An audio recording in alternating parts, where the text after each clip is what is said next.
Hey there, political junkies. Welcome back to Capitol Conservatives, where I break down the wildest moments from Capitol Hill. No fluff, just facts and fire. Today I've got a showdown you don't want to miss. Senator John Kennedy just grilled CFPB Director Rohit Chopra, and the sparks were flying over student loans, bank scandals, and who's really to blame. Let's jump in. First up, the student debt crisis. Kennedy wasted no time calling out universities for hiking up tuition while students drown in loans. He brought receipts.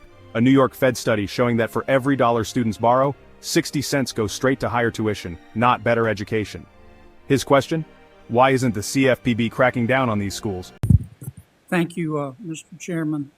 Just a point of personal privilege shared. I've enjoyed working with you, and I wish you well. Thank you, I mean that. Thank you. I still remember one of our earliest hearings. I was brand new, name's Agord, and you and Tillis and I got into a meatloaf lyrics discussion. It's one of the highlights of my life. Mr. Chopra, can the President of the United States fire you? Yes, of course. Okay. Have you had any discussions with the new administration? That's really for you to discuss with them, but no, we serve at the pleasure of the president. Chopra tried to turn the spotlight on for-profit colleges, but Kennedy wasn't having it. He pressed, "What about Ivy League giants? Why do they get a free pass?" If tuition keeps climbing because of unchecked lending, forgiveness alone won't solve a thing. What do you think?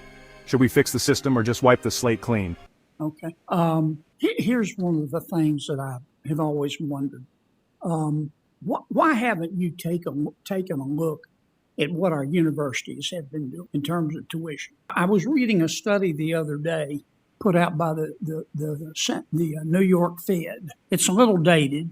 Things have probably gotten worse. But 60 cents of every dollar that our kids borrow has been diverted into higher tuition payments. And the universities have gotten more and more and more expensive. So kids borrow more and more and more money. So universities can hire more and more people and raise tuition to pay for it. And that doesn't seem fair to me. Why haven't you asked your people, or maybe you haven't know about it, to take a look at what, if any, nexus there is between this? Yeah, well, we have found some nexus. When I was a regulator, the CFPB 10 years ago, we actually went after some of these schools. What they were doing. You went after the for-profit schools. I'm talking about some of our more prominent universities that clearly keep raising their tuition as kids borrow more money. Yeah, I agree with you. For-profit, but I'm talking about the not-for-profit universities. I agree that there are serious problems with how some universities can steer people into loans to borrow more and more and more. And I think as we think about fixing our student loan system, I don't know if the existing one is one we want to keep. Because not only is it burdening a lot of people, it may be creating the incentives for some universities to really be pushing up the costs. And that's actually a bad cycle. And we have seen it. We have seen it a lot with some of the for-profit schools, but also some of the nonprofits. Now let's talk about Biden's forgiveness plan. Kennedy pointed out the obvious. If we keep forgiving loans without fixing the cause, we'll be right back here in no time. Chopra agreed the cycle has to break, but will Congress actually act? Or is this just another political band-aid? Switching gears? We had a former president at LSU who was asking for yet another tuition increase from our legislature. I'm paraphrasing that. And a legislator asked him, he said, how do you determine how much to increase tuition? And in a rare moment of candor, he said, I just go out in the parking lot, the student parking lot, and count the BMW. He's no longer president, by the way, nor should he be. I understand President Biden's approach has been to forgive the debt, but it seems to me that at least a partial root of the problem is universities have gotten greedy, and it's costing more. Kids are spending more to learn less, and the rubber is about to meet the road because kids are just saying now it's not worth going to college. The numbers are declining. At some point, the demand is not completely inelastic.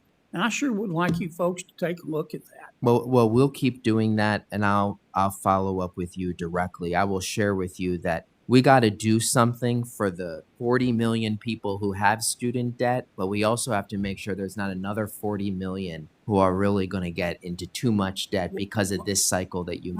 Kennedy hammered Chopra on bank accountability. When Silicon Valley Bank and Signature Bank collapsed, how many execs landed in jail? The answer? 0. Kennedy called it unconscionable, because if you steal from your neighbor, you'd be in cuffs. But if you're a banker, apparently you walk free. Answer my last question in my 8 seconds. You're on the FDIC board? Yes, sir. How many people from Silicon Valley Bank and Signature Bank went to jail? How many executives did y'all put in jail? Well, I can't comment on any investigations, but No, we'll try I'm asking our how best. many. It's been a couple of years. How many of them went to jail? If you are worried that there is not enough accountability, I share that worry, and we got to make they sure. stole money. How many of them went to jail? How many did the FDIC? The FDIC can't put them in jail, but the Justice Department has put 0 in jail so far. 0. So we are going to make sure that I can't disclose everything, but it needs to be fully investigated, the role that every individual. You plays. better hurry, because I think it's unconscionable. Thank you, Mr. Chairman. Here's the bottom line. Both parties talk big about helping students and holding Wall Street accountable, but when it's time for action, it's crickets. Kennedy's pushing for answers, but will anyone finally listen? So, should universities be held responsible for student debt, or is the real blame somewhere else? Drop your thoughts in the comments.